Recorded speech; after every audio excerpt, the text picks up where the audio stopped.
My name is Leanne Sarson, and I'm with the St. Mary's University Business Development Center. I do market research here, and that's what I'm going to talk about today. So you've got this great business idea, and you think it's awesome, but what do other people think? What are you going to charge, and how are you going to get your product or service out to people? There are literally so many questions. So what you need is some market research. So if that's not market research, you may be asking yourself, what is market research? Well, let's break it down. You've got your market, and that's really just the people or businesses that you're targeting your product or services at. And you've got your research. And what that is a systematic investigation to discover facts, basically find stuff out. So, very simply put, market research is just finding stuff out about the people who are going to be using your product or service. And it can take a lot of different forms. So, for example, a large CD company that's looking at how CD sales are declining in North America. Market research.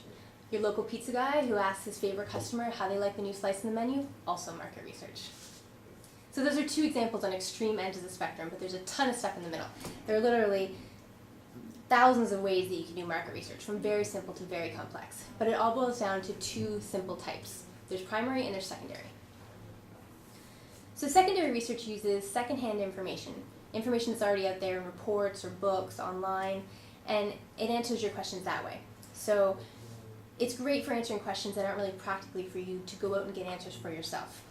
If you think about market research as a funnel, you start big looking at your industry as a whole, and then you narrow it down until you get to the customers that are in your area or specific to the product or service that you're targeting.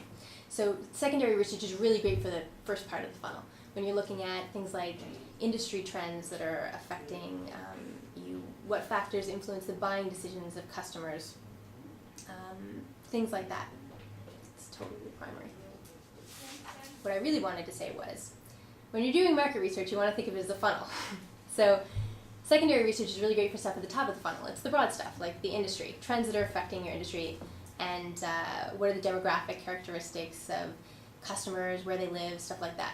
And then as you get more specific, sometimes you can find secondary information, but sometimes you want to move to primary, things that are really targeted to the product or service you're offering and the customers that are around you. But let's step back for a second and go back to secondary. So where do you find all this secondary information? Well, secondary research, you can go to your library and you can look up industry news, trade magazines. You can look up reports. Federal level and provincial governments offer reports on demographics, specific industries, marketing products, things like that. You can look up entrepreneur research centers in your area, entrepreneurship resource centers in your area, and some other stuff that I talked about before that you can cut in. Okay, so primary research is original information gathered by you or on your behalf. So it's to respond to specific questions or set of questions, and although it's expensive and time consuming usually, it's really great because you can really get at the specific things that you need for your specific area tailored to your product or service. So what's great about it is, so some examples of questions that are perfect for primary research are things like, what products or services your buyers need or want? What factors influence buying decisions of your customers? Where can you get at them locally? And my personal favorite, who are my competitors and how do they operate? What are their strengths and weaknesses? So this is where you get to do some covert ops.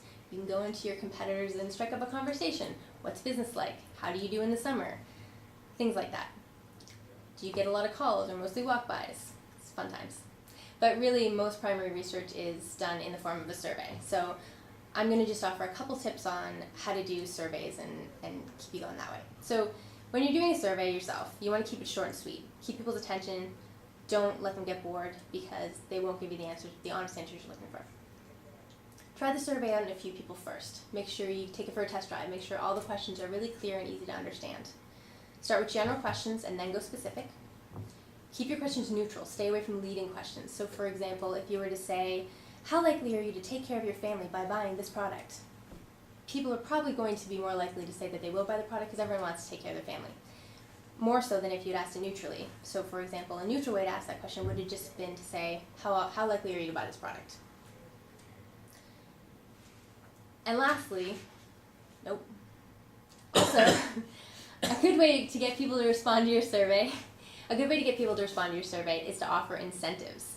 So give them chocolate, give them candy, offer them coupons, or put them in a draw for something fun and exciting.